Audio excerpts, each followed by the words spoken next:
Namaku Ardian Asminario. Biasa dipanggil Rio. Atau teman-teman SD ku memanggil diriku Roy. Aku berasal dari sebuah keluarga yang sederhana, bahkan bisa dibilang sangat sederhana untuk kalangan menengah. Sebenarnya setelah lulus sekolah dasar, aku berencana untuk mendaftarkan diriku ke sekolah menengah pertama negeri. Tetapi ayahku memiliki rencana lain untuk diriku. Ayahku berencana untuk mendaftarkanku ke pesantren yang tempatnya cukup jauh dari rumahku. Sebelumnya aku sempat menolak rencana ayahku karena teman sekolahku, kakaknya temanku pernah bilang kepadaku bahwasanya hidup di pesantren itu gak enak. Apa-apa ngantri, makan ngantri, mau minum ngantri, mau mandi pun ngantri. Bahkan kalau kita mau masuk masjid pun terkadang kita mengantri. Lalu aku komplain kepada ayahku. Aku bilang ke ayahku, "Pak, gak usah masuk pesantren sih Pak. Kan yang Rio bagus, bisa lah masuk SMP negeri." Ya emang Rio mau sekolah di mana? Ya di mana aja sih Pak, yang penting negeri.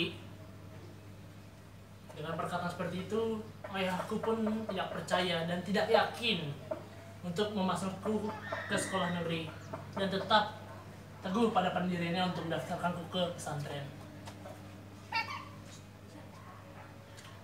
Suatu ketika, ayahku mengajakku ke pesantren untuk mendaftar ke pesantren itu. Sesampai di pesantren, aku dan ayahku diarahkan untuk menuju ke ruang pendaftaran. Sesampainya di sana,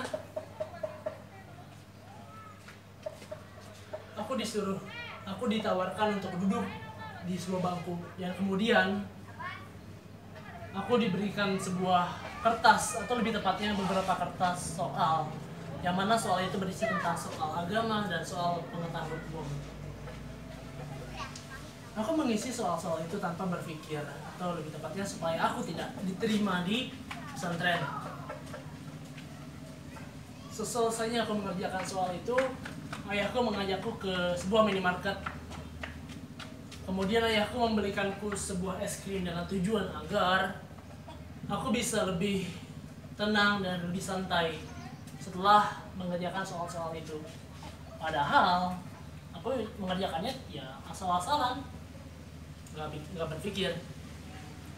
Tapi saat aku memakan es krim itu, es krimnya tidak ada rasa, atau bisa bilang hambar.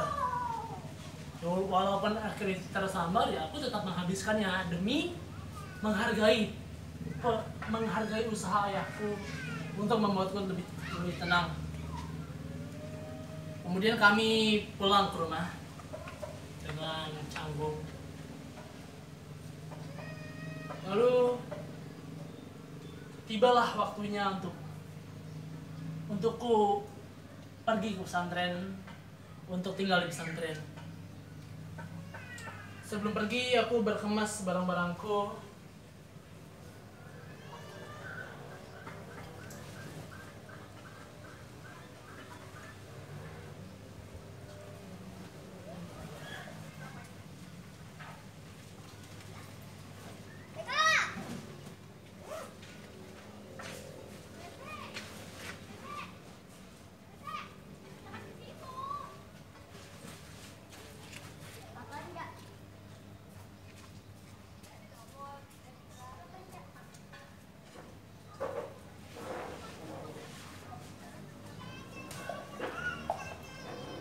Sesampainya di pesantren,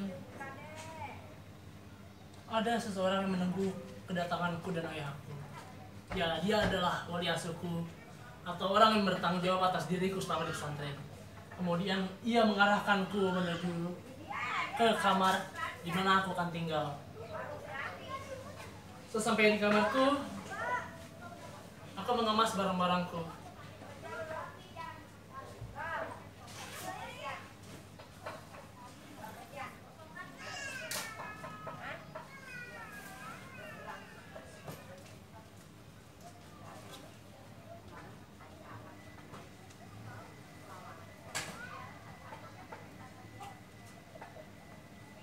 selesai mengemas barangku, aku terdiam di kasurku sambil rebahan, sambil tiduran, sambil istirahat. Tak terasa waktu sudah sore, menunjukkan pukul 5 sore. Kemudian ayahku pun pulang. Tiba-tiba suara dari masjid terdengar.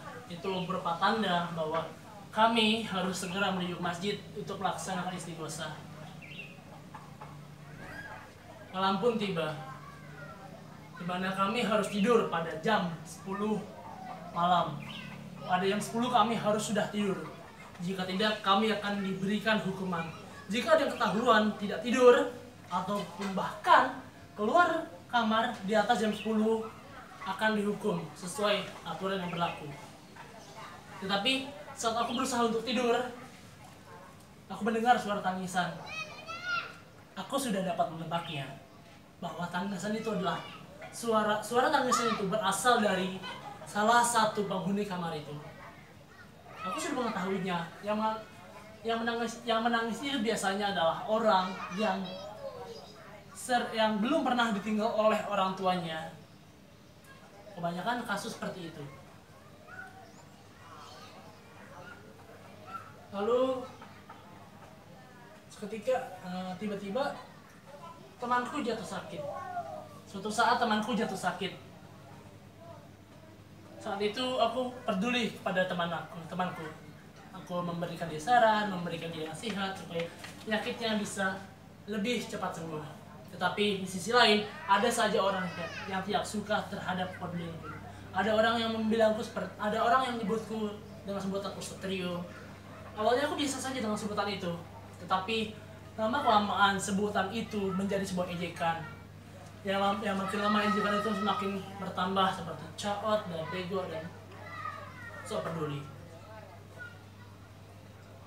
Hari demi hari kujalani dengan ejekan semacam itu, atau bahkan bisa ku bilang rasanya seperti dibully.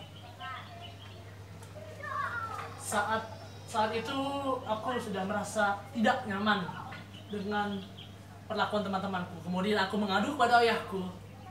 Aku bilang ke ayahku, "Pak, udah ngobat di pondok, Rio dibully terus." Lah, kok bisa dibully sih? Dibully kenapa? Ya pas itu Rio peduli sama teman. Ya Rio kasih nasihat, Rio kasih saran. Ada aja temen yang manggil Rio Ustadz Rio atau segala macem. Ya sudah yo, betah-betahin aja. Toh cuma 3 tahun doang, gak lama. Ya sudah deh Pak, kalau begitu. Dengan berat hati aku menerima perkataan ayahku. 3 tahun saja, hanya 3 tahun.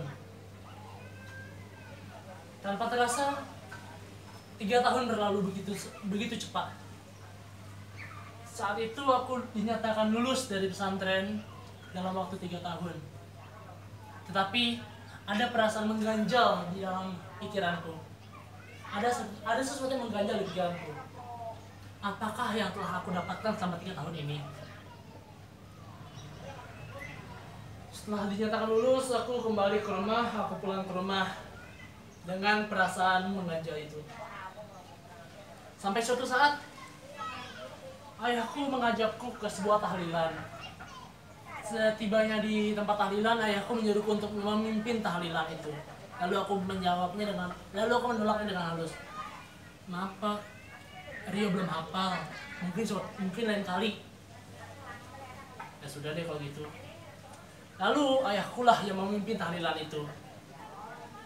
Seselesainya tahlilan, kami berdua pulang. Kemudian ayah bertanya padaku, "Yo, kau belum hafal sih? Kau bisa belum hafal?" Ya gimana ya? Ya cuma biasa doang ngejalanin. Ya di pesantren ya biasa-biasa aja, nggak yang spesial. Ya kalau gitu mah mending usah pesantren. Buat apa pesantren kalau nggak hafal tahlilan kayak gitu? Mending masuk pesantren. Ya aku hanya bisa terdiam. Kemudian ayahku menyeletuk sebuah perkataan yang membuatku sangat sakit hati. kok gitu buat apa di pesantren? Jadi masa pesantren, sekolah negeri aja, percuma papa bayarin kamu mahal-mahal tapi kamu nggak bisa apa-apa. Seketika aku terdiam membisu. Aku tidak bisa berkata apa.